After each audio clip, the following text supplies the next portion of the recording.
ఏంటి దివ్యాంక, ఇక్కడ వీళ్ళ గురించి తెలిసి కూడా ఎందుకు వచ్చి మాటలు పడ్డావు? ఇంత పొగరుగా ఉన్న కౌశికిని చూస్తేనే కదా పొగరు దిగి ఓడిపోతూ బాధపడుతూ ఉన్న కౌశికిని చూసి నేను ఆనందించగలిగేది. నేను బ్రేక్ తీసుకుంది బలపడి రావడానికి, నేను ముందు దివ్యాంకని కాదు, ఇలాంటి ఎత్తులకు పై ఎత్తులకు ఓడిపోవడానికి. ఈసారి పక్కా ప్లానింగ్తో వచ్చాను. కౌశికి మీద గెలిచి తీరుతాను. ఆహా, నీ కాన్ఫిడెన్స్ చూస్తుంటే నాకు నమ్మకం పెరిగిపోతుంది దివ్యాంక. కరెక్ట్ టైంకి ఎంట్రీ ఇచ్చావు. వదిన మీద గెలవటానికి, వదినని తొక్కేయడానికి నీకు ఏ సాయం కావాలన్నా నేను మాత్రమే చేస్తాం. టైం వచ్చినప్పుడు తప్పకుండా అడుగుతాను. మీ వదిన ఓటమి చూసి ఎంజాయ్ చేయడానికి రెడీగా ఉండు. వస్తా. ఎస్, దేవుడా, వదిన ఓటమిని ఇలా ప్లాన్ చేసావా? మాకు ఆనందాన్ని ఈ రూపంలో పంపించావా?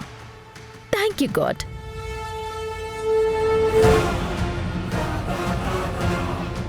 నిషి అంత ఎగ్జైట్ అవుతుంది. మళ్ళీ ఇద్దరూ కలిసి ఏదైనా ప్లాన్ చేస్తున్నారంటావా దాత్రి? ఒకరి కష్టాన్ని చూసి ఆనందపడేవాళ్ళు కేదార్. వాళ్ళు ప్లాన్ చేయకపోతే ఆశ్చర్యపోవాలి, కానీ చేస్తే ఎందుకు? దివ్యాంకాన్ని చూస్తుంటే ఏదో ప్లాన్తోనే ఉన్నట్టుంది దాత్రి.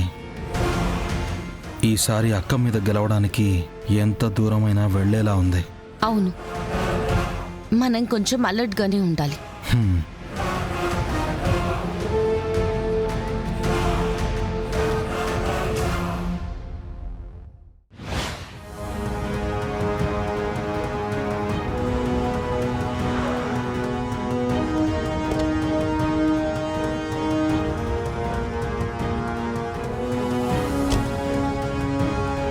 హాయ్ మ్యామ్, రండి. హలో జగదాత్రి, ఇప్పుడే సైట్ దగ్గరకు వచ్చాను. ఇక్కడ పని చూసుకుని ఆఫీస్కి వెళ్తాను. అవునా, సరే సరే. వర్క్ అంతా కరెక్ట్గా జరుగుతుందా అండి? జరుగుతుంది మేడం. మన టైం లైన్ని ఫాలో అవ్వండి. ఖచ్చితంగా అనుకున్న టైంకి అయిపోవాలి. తప్పకుండా మేడం. యా.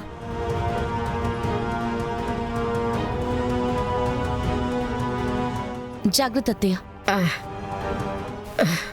జాగ్రత్త. కూర్చోండి.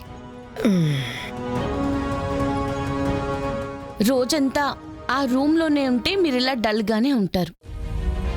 ఇలా కాసేపు హాల్లో అందరితో పాటు ఉండండి. ఓ 1 అవర్ తర్వాత నేనే మళ్ళీ రూమ్లోకి తీసుకెళ్ళిపోతాను. సరే అమ్మే. నేను వెళ్ళి కాఫీ తీసుకొస్తాను.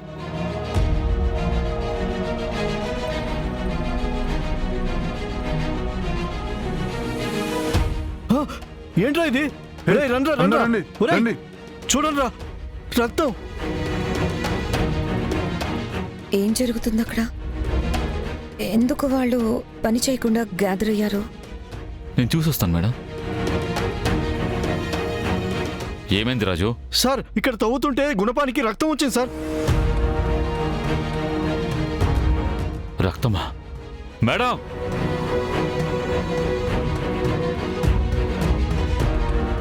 ఏమైంది? ఇక్కడ తవ్వుతుంటే గుణపానికి రక్తం వచ్చింది మేడం. వాట్? ఆ మట్టి తీయండి.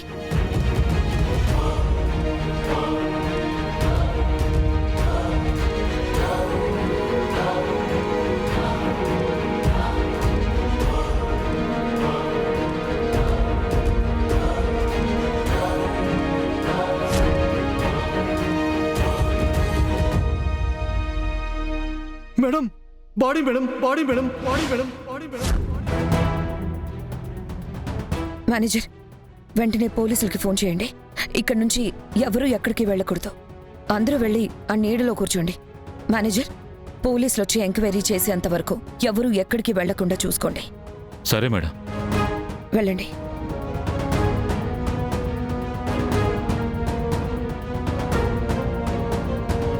మావి గారు, కాఫీ.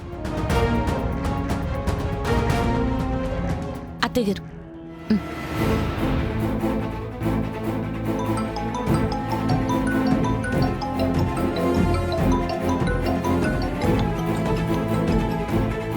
హలో, బాబాయ్, మన సైట్లో ఏం జరిగిందంటే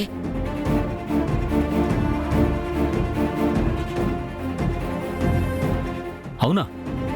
ఎప్పుడు జరిగింది? అందరు ఎక్కడున్నారు? సరే సరే, నేను ఇప్పుడే వస్తాను. ఏమైంది మావయ్య గారు? ఎందుకంత కంగారు పడుతున్నారు? ఇవాళ మన సైట్లో కన్స్ట్రక్షన్ స్టార్ట్ అయింది కదమ్మా. అవును, అక్కడికే కదా ఇందాక వదిన కూడా వెళ్ళారు. నేను తనతో ఫోన్లో కూడా మాట్లాడాను. అక్క బానే ఉంది కదా నాన్న?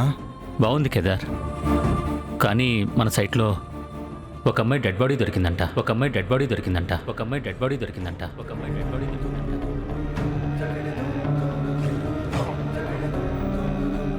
సైట్లో శవం ఉందా? ఎవరిది మావయ్య గారు? తెలీదంటమ్మా. కౌష్కి కాల్ చేసింది. పోలీసులకు కూడా చేశారంట. ఇంకా సేపట్లో న్యూస్లో వస్తుందంట.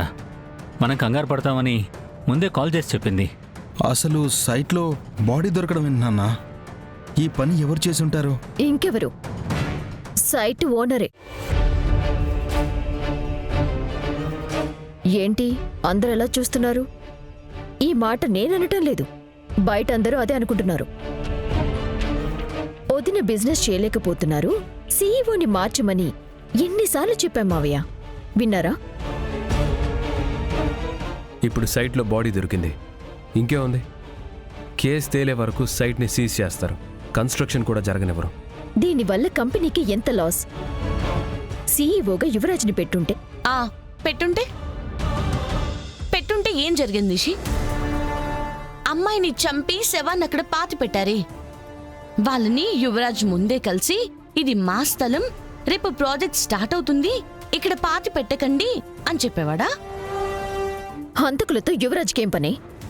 అయినా హత్య జరగకముందే యువరాజ్కెలా తెలుస్తుంది? కదా నిషి, మరి ఎవరో వచ్చి మన సైట్లో బాడీని పూడిస్తే అక్కకెలా తెలుస్తుంది? అక్కకేం సంబంధం? అయినా అక్కడ ఒక అమ్మాయి చనిపోయింది. ఆ అమ్మాయి ఒకరు కూతురు లేదా ఇంకొకరు చెల్లెలే అయి ఉంటుంది కదా. కొంచెం కూడా మానవత్వం లేకుండా బిజినెస్ లాస్ గురించి మాట్లాడుతున్నావు. వాళ్ళు అంతకంటే గొప్పగా మాట్లాడితే ఆశ్చర్యపోవాలి కానీ ఇలా మాట్లాడితే కాదులేమ్మా. అక్కడ కౌష్కి ఒకటే ఎంత టెన్షన్ పడుతుందో ఏంటో. పదండి వెళ్దాం.